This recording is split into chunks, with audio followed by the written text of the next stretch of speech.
अनंत सत्य झलकते हैं, कण कण के मौन में अनंत सत्य झलकते हैं। अनिश्चितता की गोद में नए आयाम पलते हैं, अनिश्चितता की गोद में नए आयाम पलते हैं। क्वांटम युग सिखाता है सीमाएं केवल भ्रम है, क्वांटम युग सिखाता है सीमाएं केवल भ्रम है।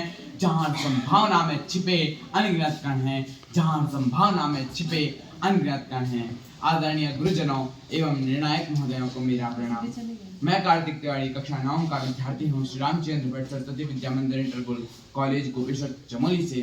मैं आज आप सभी के सम्मुख एक ऐसे विषय पर बात रखने जा रहा हूँ जो न केवल हमारी बुद्धि को चुनौती देता है बल्कि हमारे दिलों को भी झकझोर देता है।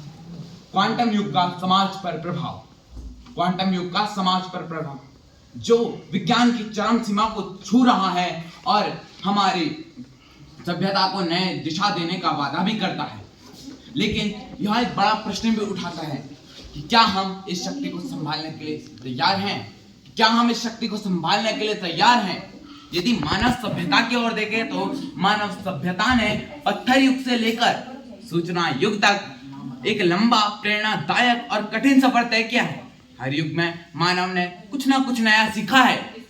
जैसे हमने कृषि युग में स्थिरता को पाया और औद्योगिक युग में हमें शक्ति का वरदान मिला, सूचना युग में हमने तेजी को प्राप्त किया।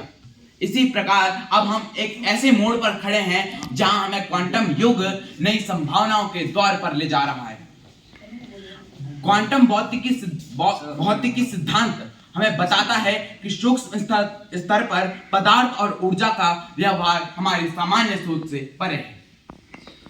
यह सिद्धांत हमें यह भी बताता है कि क्वांटम सिर्फ क्वांटम नहीं, अब क्वांटम कंप्यूटर, क्वांटम संचार, क्वांटम कृत्रिम बुद्धिमत्ता के रूप में हमारे सम्मुख आ रहा है। लेकिन सवाल तो यह उठता है कि अगर यह ताकत गलत हाथों में पड़ गई तो इसका अंजाम क्या होगा? अगर यह ताकत गलत हाथों में पड़ गई तो इसका अंजाम क्या होगा? शिक्षा और अनुसंधान ज्ञान का नया सूरज है। शिक्षा और अनुसंधान ज्ञान का नया सूरज है। शिक्षा में क्वांटम अर्थात कि हर ज्ञान का सामान्यीकरण। जब हम किसी भी जटिल प्रश्न को देखते हैं तो हमें यह याद आता है कि इसे करने